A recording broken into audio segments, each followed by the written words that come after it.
Sir ये 34 number है, हम याचिका करता है सीमा। हाँ, ये बहुत लंबे समय से प्रकरण चल रहा आपके वकील साहब तो आए नहीं बहस करने के लिए, इसके लिए हम क्या कर सकते है। हमारा सुन लिया जाए, हैं? हमारा निवेदन सुन लिया जाए साहब, और जजमेंट कर दिया जाए। ठीक है, चलिए। एट दिस स्टेज, उसके जी। नीचे लिखिएगा, इतना लिखने के बाद लिखिएगा। जी। एट दिस स्टेज पिटिशनर, आपका शुभ नाम बताइए।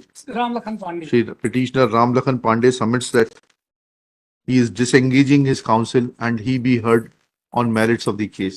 He is permitted to argue. हम बताइए प्लीज। इनमें सीमान ऐसा है कि जल संसाधन आप बैठ जाइए। भ्रष्टाचार हुआ सीमान, उसकी हम यहाँ याचिका की है आपके क्या किया? याचिका दायर की है 24/90/2011। हाँ, उसमें सीमान 1200 माने अभियुक्त बनाए गए माननीय उच्च न्यायालय के उसमें जो है डायरेक्शन में। जी और जब अभियुक्त बन गए, इसमें प्रिंसिपल सेक्रेटरी बने, मुख्य अभियंता बने, अधीक्षण यंत्री बने, कार्यपालन यंत्री बने। जी। तो सीमान इसमें जो है पहला छापा प्रिंसिपल सेक्रेटरी के यहाँ पर we are not concern with it. नेतागिरी करने के लिए आप यहाँ नहीं खड़े। P7 P9 आदेश है जी। उसमें ये कहा गया है कि आपके द्वारा जो मार्कशीट है वो फर्जी थी, जिसके ऊपर आपने जो है कूटनीतिक मार्कशीट के ऊपर नौकरी प्राप्त करी। नहीं सीमान, बिल्कुल फर्जी नहीं। अच्छा ठीक है, वो देख लेते हैं ना, एक मिनट रुक जाइएगा जी। आप 2 मिनट रुक जाइएगा। जी सर। कहाँ है आपकी मूल मार्कशीट हायर सेकेंडरी? कहाँ है मूल मार्कशीट, कहाँ है आपकी?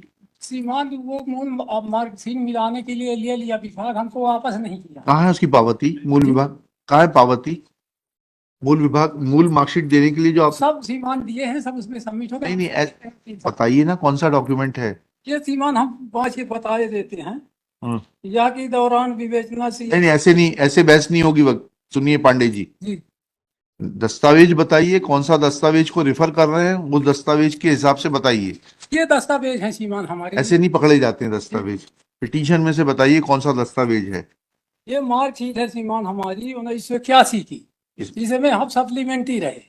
और इसी में यशल त्रिपाठी साहब कूट रचना करके जो कार्यपालन यंत्री थे 271 की जगह 313 आप किस पद पर नियुक्त हुए थे? हम समयपाल के पद पर नियुक्त। समयपाल के लिए क्या अर्हता थी? हाई सेकेंडरी बोर्ड उत्तीर्ण होना चाहिए उसमें। कब नियुक्त हुए आप? हम 2004 में हुए सीमा। 4 में हुए ना जी। तो 4 की नियुक्ति है आपकी? 4 की नियुक्ति सीमा। अच्छा, 4 की नियुक्ति कैसे हो जाएगी आपकी? 35 साल की उम्र में जनरल कैटेगरी, 35 साल मैक्सिमम एज थी।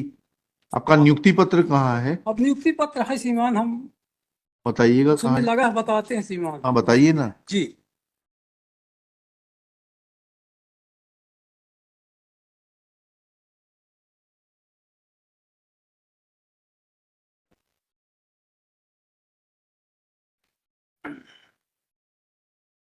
अच्छा ठीक है, P1 आपका नियुक्ति पत्र हो गया। आप तो उसके पहले दैनिक वेतन भोगी थे। जी सर। हाँ ठीक है, फिर क्या हुआ? फिर ये हुआ सर कि नियमितीकरण हो गया, माननीय उच्च न्यायालय में याचिका हुई नियमितीकरण के लिए। हाँ माननीय उच्च न्यायालय से आदेश हुआ। ठीक उच्च है न्यायालय के आदेश के पालन में हमको सीमा नियमितीकरण किया। जी 2004 में जी। और हमारा टर्मिनेशन ये करते हैं 2016 में, अगस्त 2016 में। हाँ जब ये लोग सीमांत फंस गए EOW, जी जिसमें 1200 आदमी मुलजिम बने सीमा। जी जी। और 22 अरब का घपला किए ये लोग, जी जिसमें पहला छापा जो है प्रिंसिपल सेक्रेटरी के यहाँ पड़ा, जिसमें सीमान 25 करोड़ रुपया पुलिस ने बरामद किया। हाँ ये जोशी साहब से, अरविंद जोशी साहब से और टीनू जोशी, जी जी इनको पकड़ करके जेल भेजा गया। सीमान जमानत नहीं हुई, जेल में मर गए। जी जी जी। इससे आपके केस का क्या संबंध है? इससे संबंध ये है साहब कि इसी कारण ये हमारा टर्मिनेशन। नहीं, अरे हम तो आपसे सिर्फ इतना पूछ रहे हैं जी कि आप ये बात मानते हैं कि समयपाल के पद पर नियुक्ति के लिए जी हायर सेकेंडरी पास योग्यता थी? जी। ठीक है, ये बात मानते हैं ना आप? हाँ मानते हैं। ठीक है, आपकी हायर सेकेंडरी की मार्कशीट दिखा दीजिए। अरे सीमान, उसमें मूल आर्डर कोर्ट का लगा, कोर्ट ने साहब भली भांति परीक्षण करके आदेश दिया, मूल आर्डर ही लगा उसमें। कहाँ लगा है? उसी में आप उसमें लगा होगा फाइल। ऐसा नहीं होता है, लिखिएगा। Shri Pandey is not in a position to assist the court though he has discharge his counsel. Shri Prakash Gupta is appointed as amicus curiae. आइए 16 में जो इनका केस जो मेरी समझ में आया वो ये है कि इनको हायर सेकेंडरी की मार्कशीट जेन्युइन न पाने के कारण इनको हटा दिया गया। अब इनका इशू इतना सा है जो मैं इनसे बार बार पूछ रहा था कि वो हायर सेकेंडरी की मार्कशीट उन्होंने उसमें ऑर्डर में लिखा है कि वो जो है इन्होंने वेरीफाई कराई बोर्ड ऑफ सेकेंडरी एजुकेशन से, और ये पाया कि ये अनुत्तीर्ण थे, उसमें पूरक थी या अनुत्तीर्ण थे। हाँ। और इन्होंने पास 313 कुछ नंबर दिखा दिए, जबकि इनके 200 कुछ नंबर। जी ठीक है ना? हाँ। तो अब वो बोर्ड ऑफ सेकेंडरी एजुकेशन का वेरिफिकेशन कहाँ है? जी, आप इसमें मैं एक बात ऐड करना चाहता हूँ। काइंडली कॉलम 22 इसमें देखेंगे आप, इसमें एक एप्लीकेशन सीरियल नंबर क्या है ये? सर 22 सीरियल नंबर हैं? पर 34। डॉक्यूमेंट टेकन ऑन रिकॉर्ड की एप्लीकेशन लगी है सीरियल नंबर 22 में मालूम।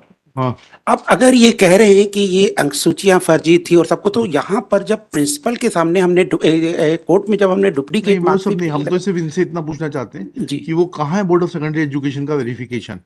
बोर्ड ऑफ सेकेंडरी एजुकेशन आपको लिख के दिया है ना, वो सबका आप जिक्र कर रहे हैं। Where is that? That is not, but नहीं, दैट इज नॉट, नहीं प्लीज, सर I'll impose, नहीं, sorry, no, you will have to bring it. You bring it on record. देखिएगा, respondents are directed to bring on record copy of the communication received from the Board of Secondary Education in which mark sheet of the petitioner has been shown to be not genuine. Full stop. Let the document be filed within 3 days, failing which respondent number 2 and 3 shall remain personally present. List on 7 मई 2024। Sir एक चीज में जो बोला क्या बोलना है आपको? सर, इसमें there is a compromise taken in 2009. हमें, we are not interested in compromise. We are interested, you are leveling an allegation on the character of a person that he had produced a fault mark sheet. आपको यह बताना पड़ेगा वो communication कहाँ है, नहीं तो मैं आपके ऊपर बहुत एग्जाम्पलरी कॉस्ट लगाऊंगा, which will not be less than 1 lakh. बता देना इंजीनियरिंग चीफ साहब को, उनके स्टेटस के मुताबिक कॉस्ट लगेगी जो कि उनको पर्सनली देनी पड़ेगी, 1 लाख रुपए कम से कम। 3 दिन में आप प्रोड्यूस कर दीजिए वो डॉक्यूमेंट जिसके ऊपर आपने लिखा है कि बोर्ड ऑफ सेकेंडरी एजुकेशन से। वो कौन सा डॉक्यूमेंट था? रिफर्ड P7 में लिखा है शायद, if I am not wrong. हाँ, हाँ, जो इंक्वायरी रिपोर्ट ये 20/7/16 ये लिखा है ना। हाँ, उसमें कनेक्ट कर लेना कि in as much as in annexure P7 written by the executive engineer, sorry, engineering chief Shri M.G. Chaube, it is mentioned that it is mentioned in paragraph 5 within bracket 3 that the mark sheet of petitioner as issued by the Board of Secondary Education was forged, and examination center 0407 reflected that petitioner had passed higher secondary in 3rd division with total 313 marks, whereas as per the documents provided by the Board of Secondary Education for the exam which was conducted in 1980, he was placed under the category of supplementary with 271 marks. Full stop. Let this communication from the board, which is referred to in the annexure P7, be brought on record by the engineering chief within the aforesaid period, failing which engineering chief shall remain personally present before this court on 8 तारीख लगाई थी ना, 7 को रहने दीजिए, 8 कर दीजिए, 8 मई 2024। चलिए, आप कहाँ से आते हैं? एक मिनट, आप कहाँ से आते हैं? आप एक काम करिए, जी वकील साहब से फाइल लेकर आपको दे दीजिए। जी आपसे ये फीस नहीं लेंगे, इनको हमने अपॉइंट किया है। जी जी आपको पैसा नहीं देना, सिर्फ फाइल देनी है। जी जी बाकी 8 तारीख को देख के जो भी होगा फैसला कर देंगे। अगर आप आना चाहे तो आइएगा, नहीं आना चाहे तो मत आइएगा, सीमा आएगी, सीमा वो आपकी मर्जी है। जी जी, चलिए। जी